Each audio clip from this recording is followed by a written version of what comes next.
जन्म कुंडली अध्ययन।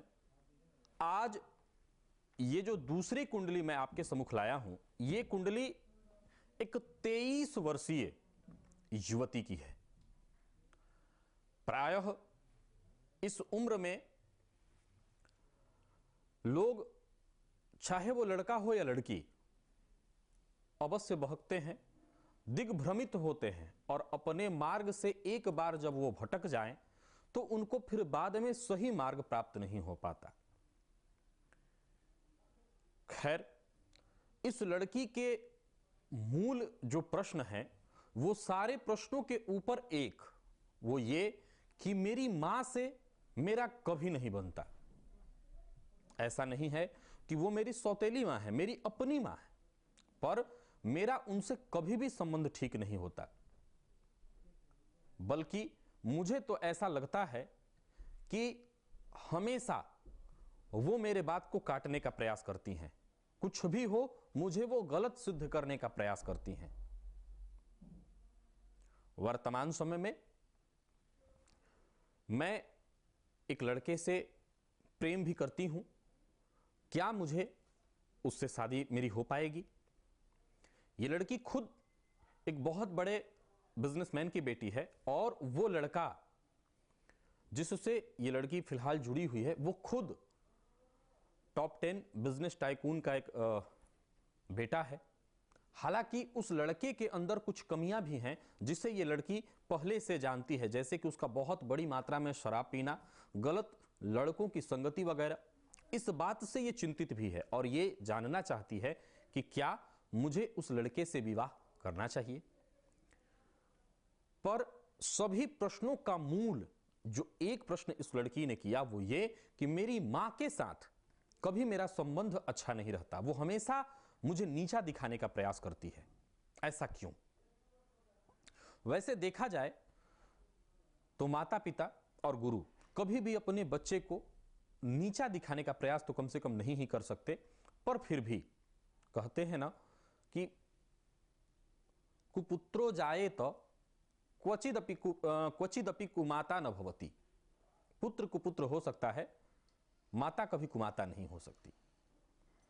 आइए इनकी जन्म कुंडली में तलाशते हैं कि क्यों इनका जो संबंध है वो अपनी मां से इतना खराब है।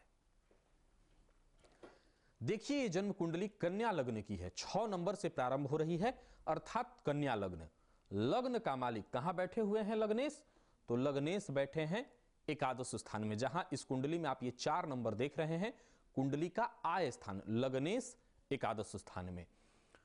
अब सबसे पहले हमें इस जातिका के इस प्रश्न पर विचार करना है कि इसका मां के साथ संबंध खराब क्यों। प्रायः ये मां बाप की शिकायत होती है कि बच्चे अपना जो व्यवहार है हमसे ठीक नहीं रख रहे हैं, लेकिन ये लड़की और इनका ये प्रश्न कि मेरे मां से संबंध क्यों खराब। तो आइए, जहां पर इस कुंडली में आप 9 नंबर देख रहे हैं, ये कुंडली का चतुर्थ स्थान और मां का घर है।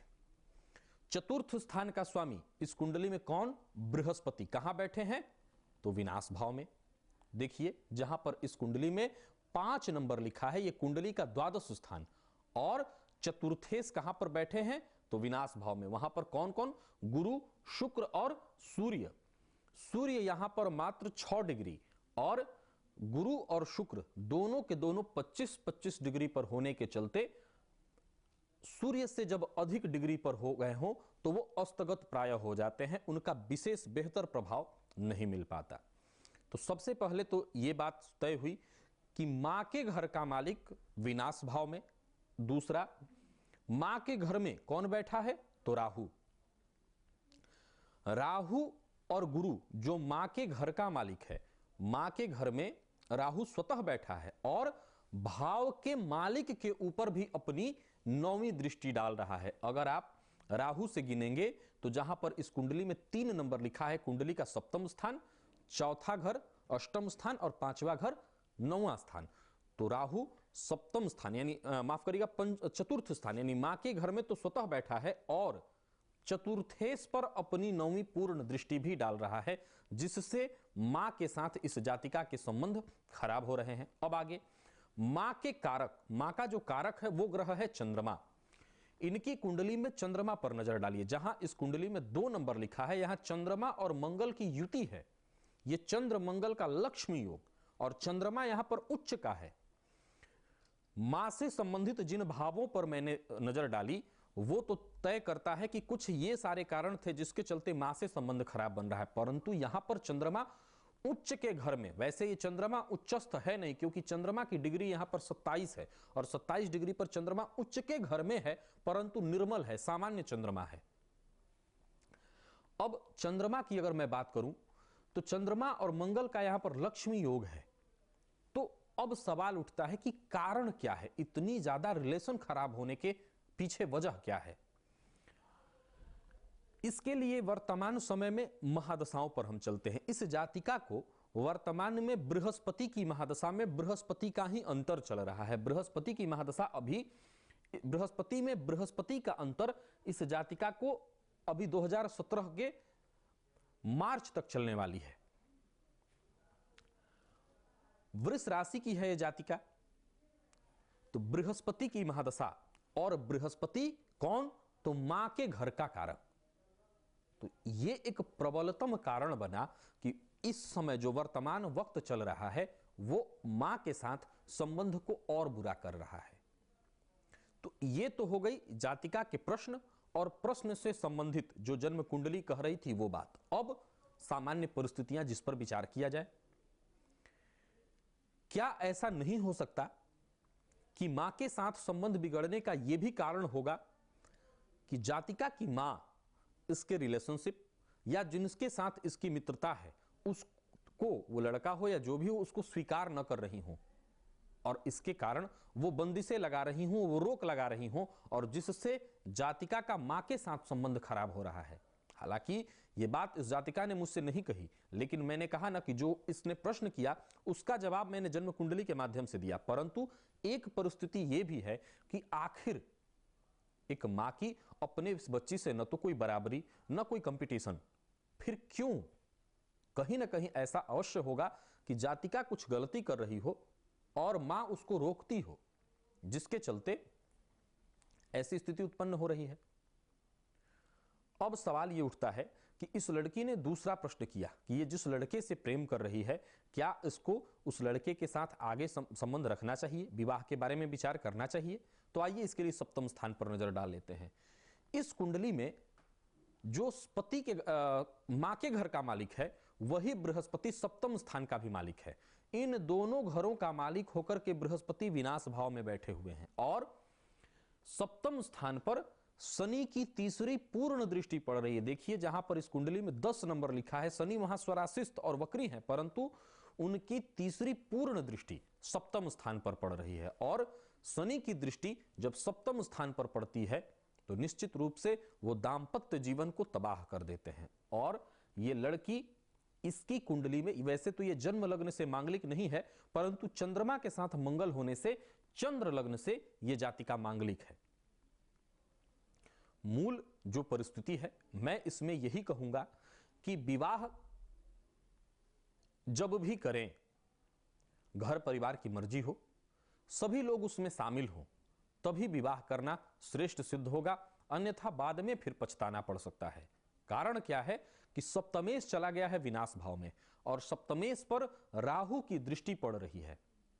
जो राहु शुक्र भी वहीं पर बैठे हैं जो कि दाम्पत्य जीवन के कारक हैं। वैसे तो शुक्र को द्वादश स्थान में सर्वश्रेष्ठ माना गया है, परंतु शुक्र पर राहु की दृष्टि होने से दाम्पत्य जीवन, और दाम्पत्य जीवन यानी सप्तम भाव पर शनि की दृष्टि होने से जातिका के वैवाहिक जीवन में समस्या होने के प्रबल आसार हैं। अतः विवाह जब भी किया जाए जन्म कुंडली का मेलापक करके ही करना श्रेष्ठ सिद्ध होगा।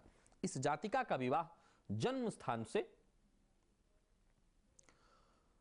उत्तर और पूर्व की ओर होने की संभावना है, परंतु शनि की दृष्टि सप्तम स्थान पर है और बृहस्पति विनाश भाव में है। अतः ऐसे जातक अपने मन से विवाह करने का भी प्रयास करते हैं, परंतु अगर ये जातिका ऐसी गलती करती है तो इसके लिए ये गलत फैसला इसका होगा और इसके जीवन को ये नुकसान पहुंचा देगा।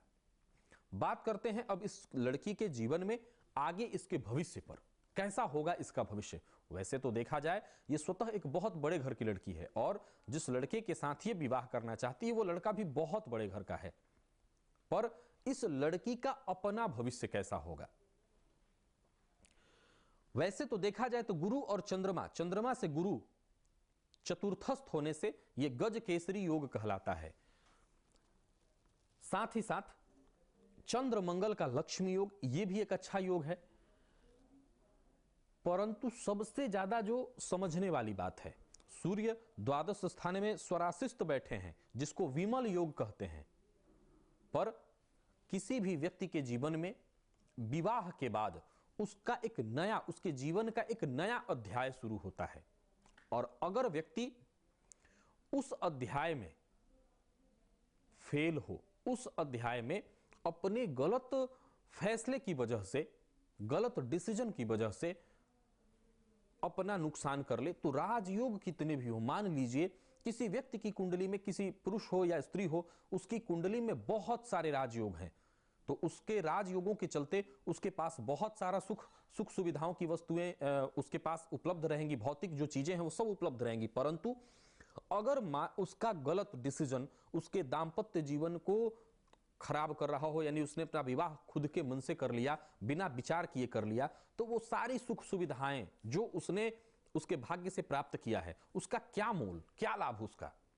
अतः विवाह के मामले में यही फैसला लेना होगा कि जब भी करें घर परिवार की मर्जी हो तभी जाकर के विवाह करना श्रेष्ठ होगा। अब आगे किसी भी जातक की मां हो, पिता हो, कभी वो उनका अहित नहीं सोच सकते। बच्चों को प्रायः ऐसा लगता है कि मां बाप उनकी बात को नहीं मान रहे हैं। होता यह है कि राह में आप चल रहे हो, एक बड़ा व्यक्ति आपके साथ हो, यानी मान लें कि आपकी उम्र अभी 5 वर्ष की है या 7 वर्ष की है और आपके पिता आपके साथ जा रहे हैं आपका हाथ पकड़ करके। वो मार्ग में जितने दूर तक देख लेंगे, क्या आपकी दृष्टि भी उतनी दूर तक पड़ जा पाएगी? यह सत्य है कि आप उतने दूर तक नहीं देख सकते।